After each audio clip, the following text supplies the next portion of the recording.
하나님의 생명의 말씀은 고린도전서 15장 42절에서 47절까지의 말씀입니다.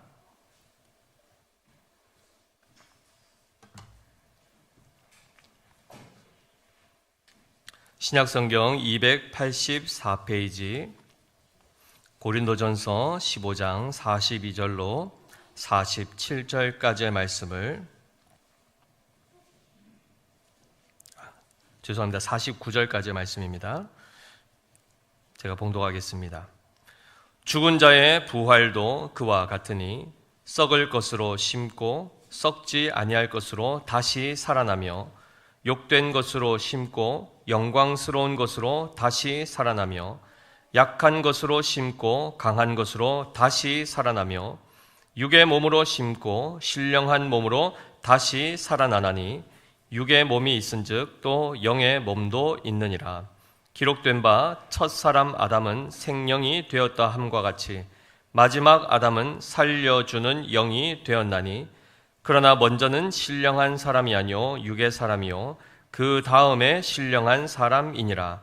첫사람은 땅에서 났으니 흙에 속한 자이거니와 둘째 사람은 하늘에서 나셨느니라. 무릇 흙에 속한 자들은 저 흙에 속한 자와 같고 무릇 하늘에 속한 자들은 저 하늘에 속한 이와 같으니 우리가 흙에 속한 자의 형상을 입은 것 같이 또한 하늘에 속한 이의 형상을 입으리라. 아멘.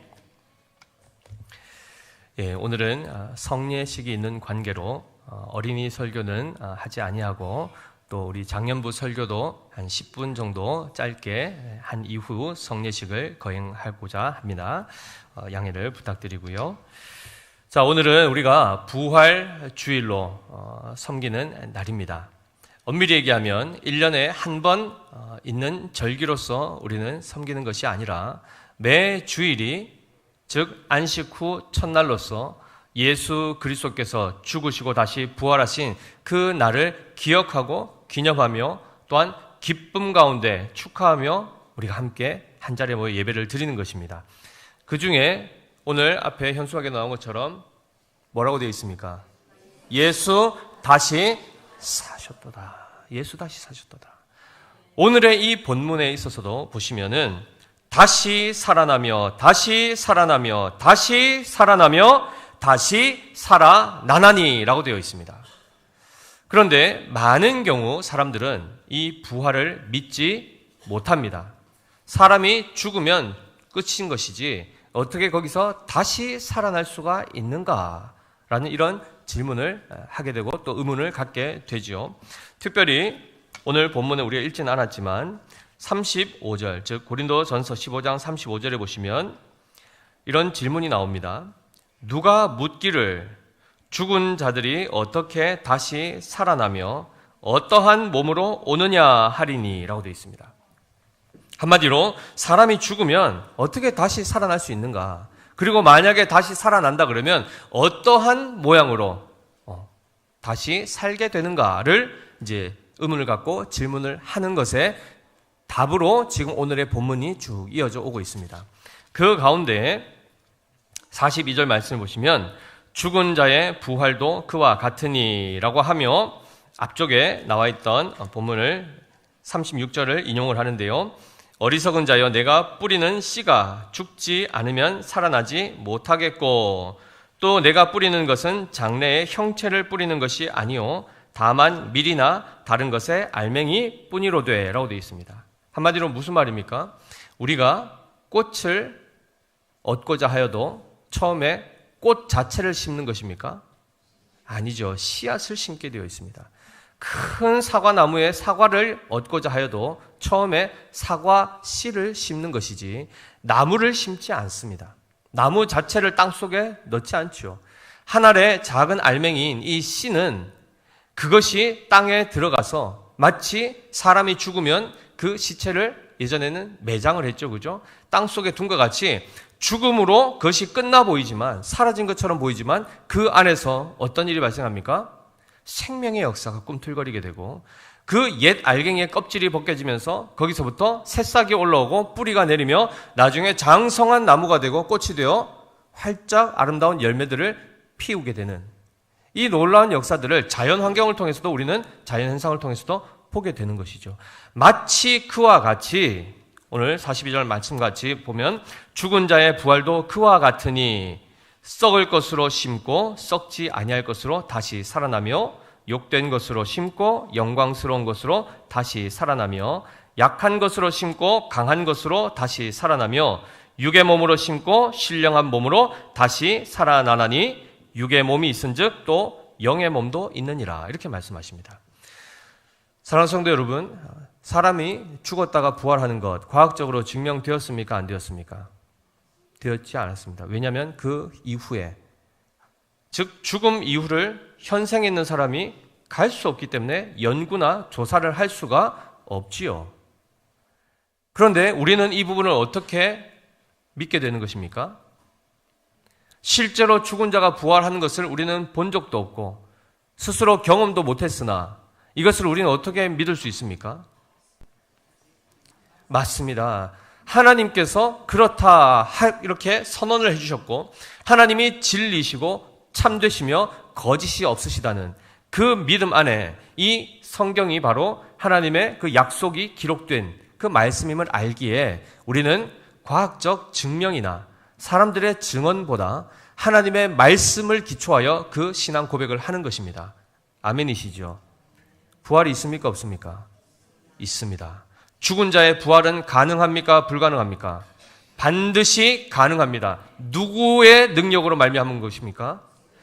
예수 그리스도의 능력으로 말미암은 것입니다. 그래서 우리가 잘 기억해야 될 것이 분명히 육의 몸이 있습니다. 그러나 또한 어떤 몸이 있다고 하죠? 영의 몸, 즉 신령한 몸이 있다고 분명히 성경은 말씀하고 있고 먼저는 육의 몸이 먼저요. 그 다음에 죽음 이후, 즉 육의 몸이 죽고 난 이후에는 반드시 어떤 몸을 입게 된다는 것입니까? 영의 몸을 입게 된다는 것입니다. 그래서 앞서 질문했던 사람들처럼 죽은 자가 어떻게 다시 살아나며 어떠한 모양으로 어떠한 형체로 오는가라고 질문했을 때 죽은 자는 하나님의 능력으로 살아나게 될 것이며 즉 예수 그리스도께서 죽었다 다시 살아난 것과 같이 동일하게 부활하게 될 것이며 그 몸은 어떤 모양으로 오죠? 영의 몸으로 온다. 그러나 그러면 이 영의 몸이 구체적으로는 어떻게 표현됩니까? 육의 몸은 썩을 것이요 욕된 것이요 약한 것이라 라고 설명하고 있고 영의 몸은 썩지 아니할 것이요 영광스러운 것이요 강한 것이라 라고 설명하고 있습니다. 우리가 앞으로 장차 입게 될 몸이 어떤 몸이라는 것입니까? 썩지 않을 몸을 입게 된다는 것입니다. 그러면 병이 들겠습니까? 병들 수 없습니다. 약해지겠습니까? 바이러스와 이런 모든 것으로부터도 우리는 자유하게 되고 죽음을 다시금 경험할 수 있습니까? 경험하지 아니하는 영원한 생명, 영원히 죽지 않는 그 몸을 입게 될 것이다 라고 약속하고 있습니다. 자, 우리 그림을 하나 볼 텐데요. 우리 어린이들을 위해서 사진 하나 띄우겠습니다. 자, 지금 저게 무엇입니까? 씨앗이죠. 씨앗을 되게 확대했기 때문에 굉장히 수박처럼 크게 보였는데 굉장히 작은 씨앗 알갱입니다. 혹시 왼쪽에 있는 씨가 어떤 씨인 줄 아십니까?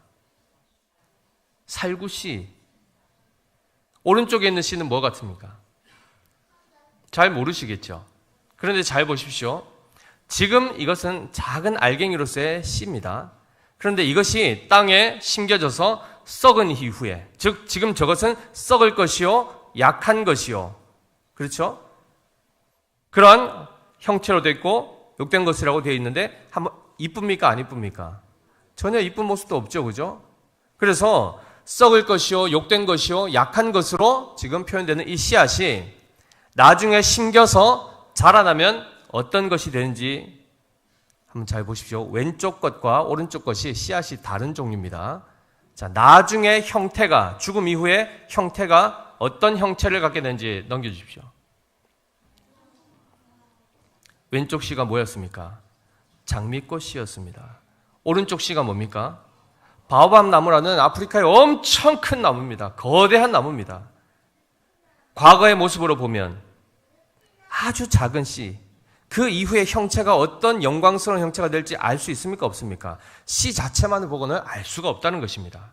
그러면 지금 우리가 가지고 있는 이 몸은 영의 몸입니까? 육의 몸입니까? 육의 몸입니다. 육의 몸은 썩을 것이요 약한 것이요 욕된 것이지만 이후에 그리스도께서 우리에게 예비해 두신 영의 몸은 어떤 몸일지 상상이 가십니까? 비교할 수 없는, 우리가 상상도 할 수 없는 아주 영광스러운 그 형체를 입게 될 것입니다. 썩지 아니할 것이요, 그 다음에 영광스러운 몸이요, 그리고 어떤 몸입니까? 강한 몸이라, 이렇게 말씀하고 있습니다. 이 몸을 우리가 입게 될 것입니다. 소망이 되시지 않습니까? 기대가 되지 않습니까? 따라서 이러한 차원에서 이 그리스도의 약속이 있기 때문에 우리는 죽음에 대해서도, 즉 육의 몸을 벗는 이 과정으로서의 육체의 죽음에 대해서도 우리는 두려워하거나 미련을 가질 이유가 없는 것입니다. 왜냐하면 영의 몸이 기다리고 있고 그 몸을 우리가 덧입을 것을 우리는 하나님으로부터 약속받았기 때문에 그 몸을 덧입기를 지금도 소망하며 지금 남아있는 바로 이 약속이 바로 몸의 부활의 약속입니다. 아멘이시죠? 따라서 영광 중에 주님께서 다시 오실 그때에 우리 모든 성도들이 지금 천상에 있는 이미 하나님 품에 안겨 있는 성도들과 지금 이 현세에 있는 우리 성도들과 앞으로 오게 될 세대 가운데 일어날 주님의 몸된 교회로서의 성도들이 다 같이 어떻게 됩니까? 하나님의 영광스러운 영의 몸을 입게 된다는 것입니다. 아멘이시죠? 이 약속이 우리에게 남아 있습니다. 이 약속을 바라보면서 우리가 소망 가운데 비록 이 땅 가운데서의 이 어려움들, 육의 한계로 인하여서 정말 고통과 고난과 질병과 죽음의 이 위협 가운데서 우리는 늘 힘들게 살지만 믿는 자들은 그 날이 계속될 것이 아니요 어느 시점이면 멈추어질 것이고 그 이후에 영광스러운 영의 몸을 입게 될 것을 소망해야 될 줄 믿습니다. 끝으로 49절 말씀 보시면 우리가 흙에 속한 자의 형상을 입은 것 같이 누굽니까? 아담의 형상을 입어 육의 몸을 입은 자들이죠. 그러나 그 이후에 또한 어떻게 되어 있습니까? 또한 하늘에 속한 이의 형상을 입으리라. 누굽니까? 예수 그리스도의 형상을 입게 될 것입니다. 완전한 자요 온전한 자로 하나님 앞에 서게 될 그날을 소망하시면서 부활의 영광과 부활의 소망을 풍성히 누리시는 우리 모두 되시기를 예수님의 이름으로 축복합니다. 기도하겠습니다. 하나님 아버지 은혜를 감사합니다. 죽은 자의 부활이 분명하게 있을 것을 약속해 주셨고 선포해 주셨습니다. 하나님 아버지, 우리가 가지고 있는 썩어질 또한 욕된 그리고 약한 이 몸을 언젠가는 주님께서 썩지 아니할 영광스러운 강한 신령한 몸으로 덧입혀 주실 줄 믿습니다. 우리가 이 부활 소망을 가지고 이 땅 가운데서도 그 주님의 은혜를 붙들고 그 약속의 소망을 바라보며 날마다 감사와 기쁨으로 살게 하여 주시옵시고 죽음의 위협 가운데 육의 몸이 벗어지는 것 때문에 두려워하지 않게 하시고 하나님의 그 영광스러운 재림을 바라보며 몸의 부활을 우리가 믿음으로 고백하며 주어진 하루하루의 삶 하나님을 기쁘시게 하는 영원한 생명의 삶 가운데 우리가 살아갈 수 있도록 은혜를 더하여 주시고 믿음을 더하여 주시옵소서. 그렇게 하여 주실 주님께 감사드리오며 살아계신 우리 구주 예수 그리스도 이름으로 기도드리옵나이다. 아멘.